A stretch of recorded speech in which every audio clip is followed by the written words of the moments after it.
Les bâtisseurs modernes ont observé les enluminures et recréé les outils spécifiques comme la houe à gâcher utilisée sur le chantier. Mais encore fallait-il savoir comment le mortier du Moyen-Âge était fabriqué. Ceux qui ont maîtrisé les mortiers de chaux, de sable, ce sont les Romains. On a 2000 ans de technologie romaine qui ont abouti à créer des voûtes en béton de chaux qui tiennent encore aujourd'hui à Rome ou à Ostie. Et la difficulté du monde médiéval, c'était de retrouver, récupérer cette technologie et la rendre aussi efficace pour pouvoir bâtir des enceintes de pierre solides. Donc c'est un enjeu de recherche. Et les maçons sont à l'époque médiévale les chimistes du bâtiment, à tel point que l'on a un groupe de maçons spécialisés pour fabriquer les mortiers, les morteleurs. Les bâtisseurs modernes ont observé les enluminures et recréé les outils spécifiques comme la houe à gâcher utilisée sur le chantier.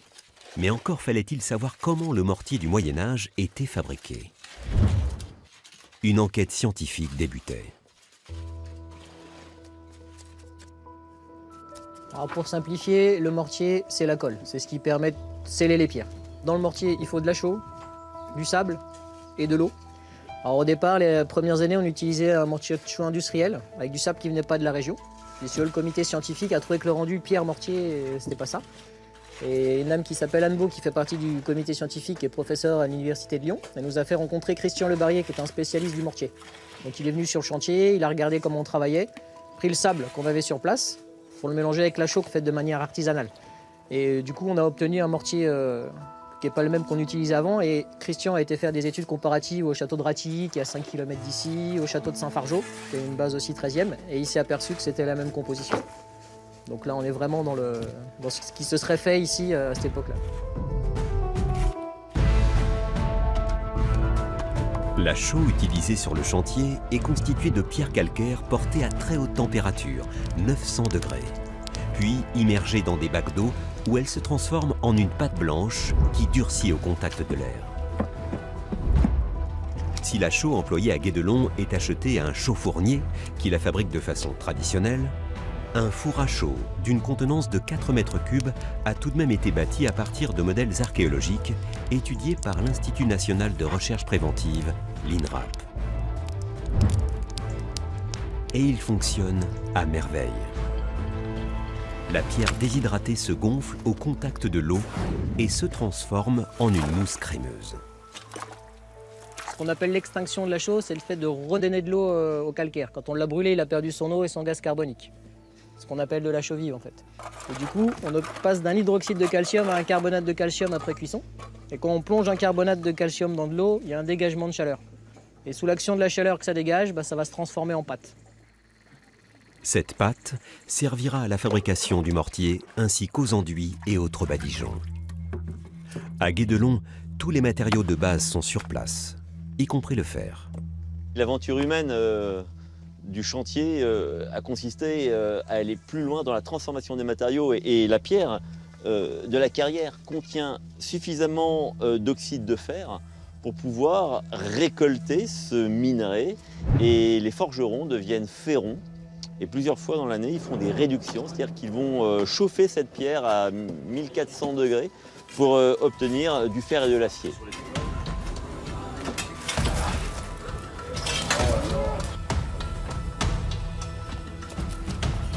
La réduction de plus de 20 kg de minerai permet d'obtenir environ 1,5 kg de métal, testé aussitôt par les forgerons.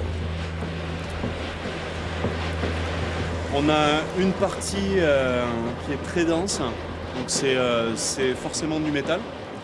Donc le fait de le repasser dans la force, ça va peut-être nous permettre de le travailler correctement et d'en tirer un petit peu de fer ou d'acier.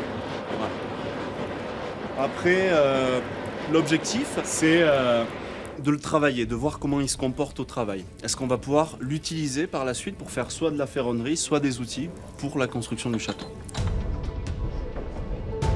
Au XIIe et XIIIe siècle, les forges prennent de l'ampleur, grâce notamment à l'usage de l'énergie hydraulique. À Guédelon, tous les outils métalliques sont façonnés sur place et tous les jours, les forgerons prennent en charge l'entretien de l'outillage, notamment celui des tailleurs de pierre soumis à rude épreuve.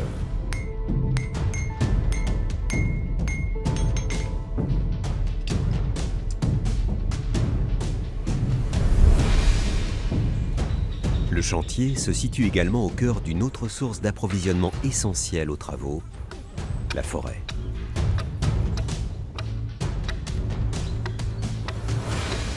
La forêt de Guédelon nous a fourni de nombreuses essences de bois, dont en particulier le chêne, qui est l'essence la plus employée sur le chantier, on peut dire à plus de 90%.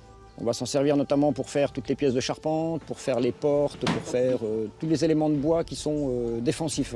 Et à côté, on va trouver d'autres essences comme le hêtre, le charme, les alisiers, tous ces bois-là en fait, qui vont servir à faire différentes pièces beaucoup plus petites, engrenages de moulin, manches d'outils. Et on va trouver des essences encore plus petites, comme l'osier, qui va servir à faire toutes les mannes pour transporter le mortier ou d'autres choses.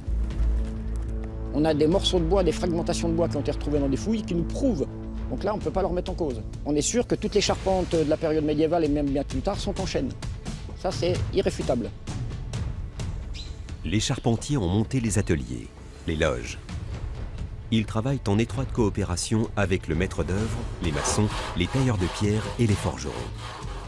Ils réalisent les brouettes, les gamates pour le mortier, les échafaudages, les poutres maîtresses du logis, les charpentes à chevrons et des ouvrages d'envergure, comme le pont dormant. Un vrai puzzle de pièces en bois. 57 chênes moyens ont été abattus, équarris et taillés pour réaliser la pile, le tablier et les traverses du pont dormant. 700 clous longs à tête large ont été forgés pour fixer les traverses sur les longues grines. Totalement inédite, l'expérience de ce type de construction a réservé quelques surprises aux bâtisseurs de Guédelon. C'est la grande aventure de l'archéologie expérimentale. En modifiant le devant du pont, on s'est rendu compte qu'un clou qui traverse une pièce de bois, sur 10 à 15 ans, crée une véritable gouttière qui provoque tout simplement l'altération du bois. Ce qui fait que la passerelle qu'on a réalisée pour accéder à la cour, maintenant, au niveau du château, est entièrement pensée sans clous. Les éléments de patelage sont pris dans des rainures de bois et en ce sens, on est davantage médiéval. L'archéologie expérimentale, c'est on garde ce qui fonctionne et à terme, on élimine ce qui ne marche pas, tout simplement. La forêt qui entoure le château fournit également le bois utile à la fabrication des tavaillons, des tuiles en bois, parfois munies de chevilles de fixation, qui seront stockées avant d'être posées. C'est tout un écosystème qui se transforme en château. Donc tous les matériaux, de manière raisonnée, vont devenir des matériaux de construction, aussi bien pour le gros œuvre que pour les finitions. Depuis l'an 1000, l'implantation des châteaux suit toujours la même logique. Le seigneur le fait construire pour se protéger et défendre son territoire. Pourtant, les édifices bâtis au XIIIe siècle sont influencés par des mutations politiques, économiques et culturelles.